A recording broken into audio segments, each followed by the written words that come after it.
So that was clearly the theists who provide us with the definition of God, theologians. When you say you don't believe, that one move that they make is to turn to like point at your Nintendo console and go, well, so is this your God? Or to ask you, are you trying to say that you're God? What's your God then? When really the abolition of God being relevant to further conversation is what's been represented by atheism as the absence of belief in God. They want to say, oh, you hate God. Like, atheism is not. It was a slander. To be called godless was used to centuries back when they were burning witches. It used to be a term of slander to say this person has no morals, no awareness of morals. They're godless. But the times have changed, and now it means the absence or lack of belief in God. And because of Psalms, I think it's Psalms 14:11, the fool says in his heart that there is no God. It's Psalms 14 something. They want to insist that they can't. It's not really fair to use the Bible to define the unbelievers' stance, position. It's like equivalent to it's a bit moot saying like, oh, can't we say that atheism means you hate God? It's like, well, you might as well say like atheism is the position that the position of a group of people that want to ensure that God becomes HIV positive. It's irrelevant. It means without God, godless.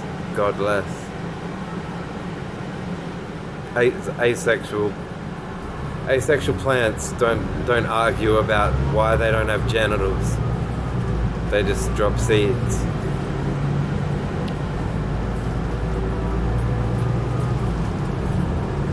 And Freemasonry is, well, no doubt,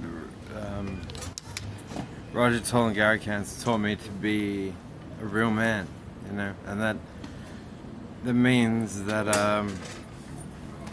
you need to know how to jive with the rhetoric that the most lucrative drugs on rebate do not have harmful side effects, or if a person is forcefully injected and their body jiggles, that's called a fit. It's not in reaction to the forced chemicals. You need to make arguments like that, because then you ensure the rebates. Now, and that's what being a real man is all about. You need to ensure those rebates. So in wards, make sure that wardsmen don't read the side effects or potential side effects of any forced medications to any patients, and try and do your very best to convince them. You know, some consider it the extortion of the Hippocratic Oath, do no harm. But what is the definition of harm, really? Like, why didn't they just have a fit because that's in their genes? It's in their genes. They've eaten an apple at some point in their childhood. You know, if they have a fit, it could well be punishment from the Lord Most High, and who are we to question?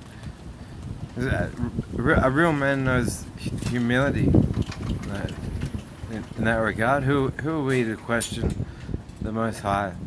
So you inject, forcefully inject someone in a ward, and if they jitter around, it can never be a side in response to the medicine. No way, because we don't even read the side effects to them. And notice that, and then they jiggle from side to side when they fit. So it's like maybe they're even trying to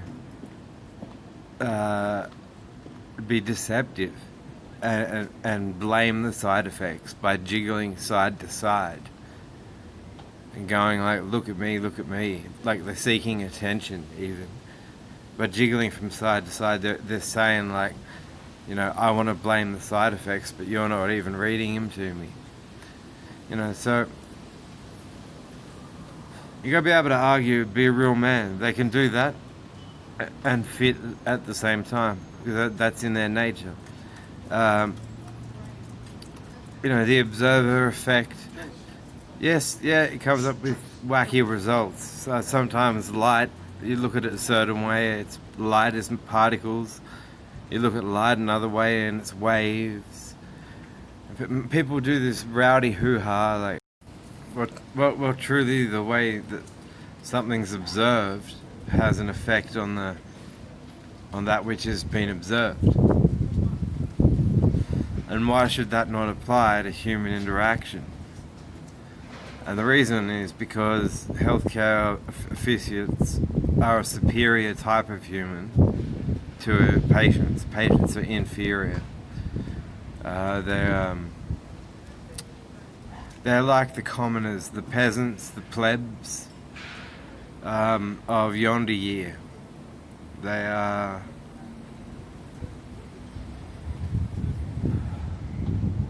they're a lesser life form, essentially, and so that's why. So I learned to be a man, a capital chemist. I learned because of the teachings of Gary Kanza and Roger Toll, I was able to grow a beard. My ball sack dropped. I would find my sack to be heavy on a weekly basis and require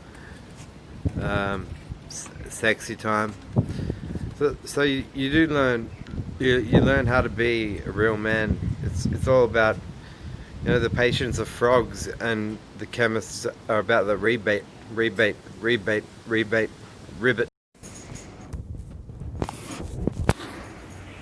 Yeah, many thanks to the Dixon Library.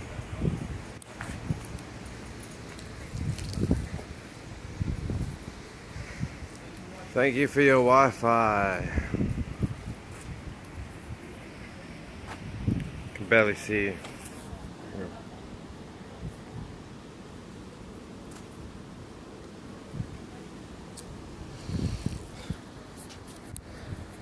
Thanks.